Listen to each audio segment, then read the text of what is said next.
expectation ko diri sa Kings is abi ko siya budlay siya kag hindi ko maka-adjust dayon sa environment diri. Pero tong nagsulod na ko diri, na-enjoy ko gid kag damo ko nga knowledge nga nakuha kag especially sa sa Word of God nga ginatudlo sang mga teachers kag sa mga tao nga makita ko diri.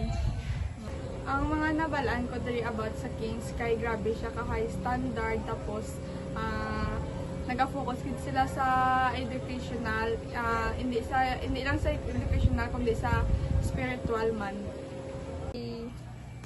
Nag-change ang pananaw ko diri tong nag-eskwela nako kag na-experience ko na ang mga activities kag ang mga imposible nga matabo diri. Ang ma-miss ko nga activities diri sa school ay ng field days kag Bible month. Kay syempre sa dia, the person that I will miss is syempre mga classmates ko, best friends.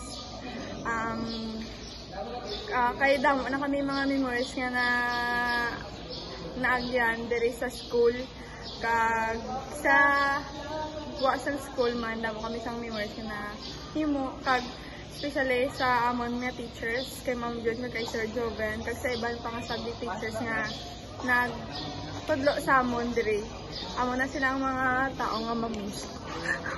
Subject nga ma-miss ko is PE when I was sa grade 11 kay naghampang kami sang frisbee together with the ACADS kag naging close kami sa ila.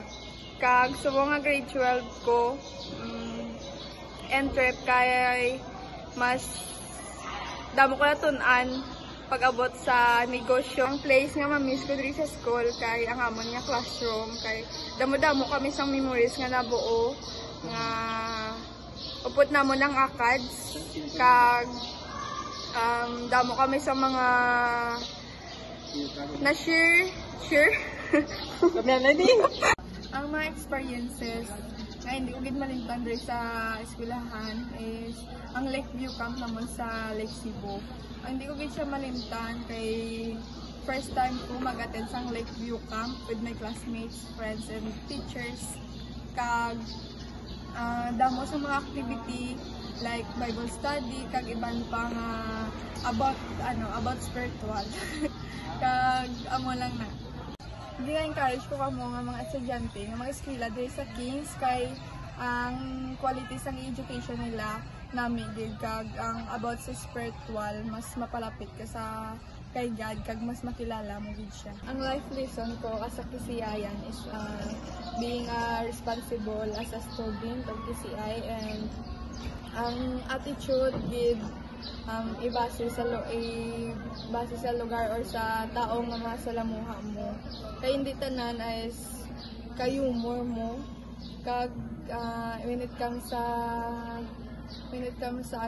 spiritual damo ko sang natun-an there sa Kings about God's word.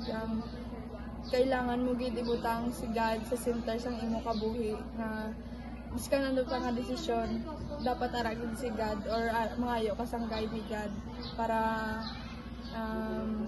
gaan niya ka sang sign or i-guide niya ka sa kung diin ka man mag-agto or ano man nga desisyon mo gusto mo. I will promise to myself, to this school, and to our God that I will always honor and give glory to Him every time I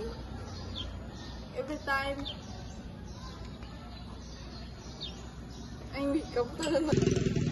My life verse is Jeremiah 29:11. For I know I have a plans for you, declares the Lord. Plans for welfare, not for evil. Plans to give you a future and a hope. Once again, good day. My name is Crystal May A. Labaco, a grade 12 Tibel Automotive student. Bye!